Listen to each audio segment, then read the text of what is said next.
नमोताय जय भीम। मैं आपका दोस्त प्राज आगारू आज फिर एक बार धम्मपद की एक नई कहानी को आपके लिए लेकर आया हूँ।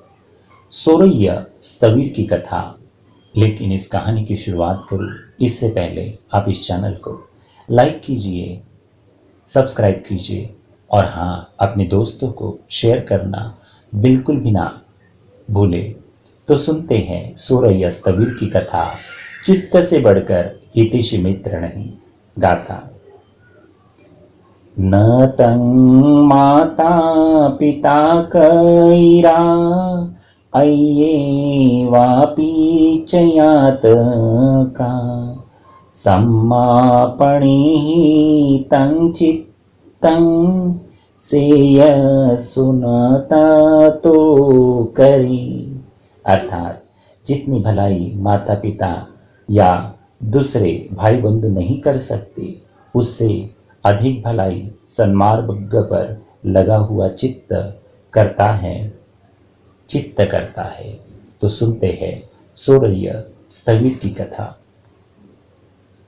कौशल राज में एक धनी व्यक्ति का सोरैया नाम का एक पुत्र था।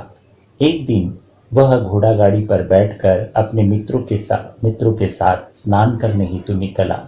रास्ते में बनते महाकच्छायन तालाब के किनारे स्नान कर वस्त्र बदल रहे थे।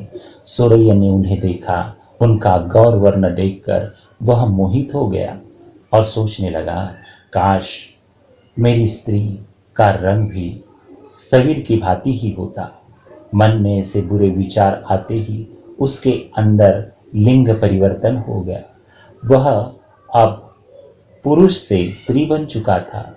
उसे बहुत ही लज्जा महसूस हुई। यह मौका निकालकर मित्रों की मंडली से खिसक गया तथा तक्षशिला जाने वाले रास्ते को पकड़ लिया। उसने नौकरों और घर वालों ने उसे बहुत खोजा, पर उसका कोई पता नहीं मिल पाया। उधर सोरैया ने अपनी अंगूठी देकर एक गाड़ीवान से आग्रह किया कि वह उसे भी अपनी बैलगाड़ी में बिठा ले। गाड़ीवान ने उसे गाड़ी में बिठा लिया और इस प्रकार वह तक्षशिला जा पहुंचा। तक्षशिला में एक धनवान व्यक्ति ने उसे देखा और उससे शादी कर ली। उस धनवान व्यक्ति से उसे दो पुत्र हुए। कुछ समय के बाद सोरैया के गांव में एक व्यापारी अपने काफिले के साथ तक्षशिला में रुका। सोरैया को इसकी जानकारी हुई। उसने उस व्यापारी को पहचान लिया कि वह उसका पुराना मित्र है। उसने उस व्यापारी को बुला भेजा। व्यापारी को बहुत आश्चर्य हुआ कि एक महिला मुझे बुला रही थी। जब वह व्यापारी सोरैया से मिला तो उसने अपने गांव के सभी लोगों का हालचाल पूछा। व्यापारी ने बताया कि श्रेष्ठी अब बूढ़ा हो चला है। उसका एक जवान लड़का पता नहीं एकाएक कहाँ गायब हो गया।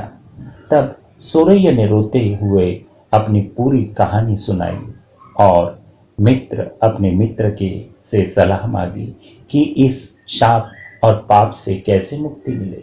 मित्र ने उसे सलाह दी कि वह बनते महाकच्छायन को निमंत्रित करे और उनसे माफी मांगे।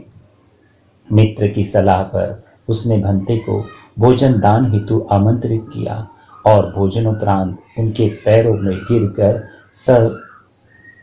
पूरे हृदय से माफी मांगी। जैसे ही भंते महाकच्छायन ने कहा कि मैं तुम्हें माफ करता हूं, वह फिर पुरुष रूप में बदल गया। सोरैया के पुरुष रूप में 2 पुत्र थे और स्त्री रूप में भी 2। लोग पूछते, किन पुत्रों को आप अधिक प्यार करते हो? तो वह उत्तर देता, जो मेरी कोख से पैदा हुए हैं। लेकिन उसने एक दिन कहा, मुझे कोई भी प्यारा नहीं है। अब उसका मोह भंग हो गया था। उसे संसार से विरक्ति हो चुकी थी। उसने गृह त्याग किया और भिक्षु संघ में शामिल हो गया था। न तं माता पिता कैरा अय्येवापि च यातका सम्मापणिः नीतं चित्तं सेय सुनात तो करी। साधु साधु साधु।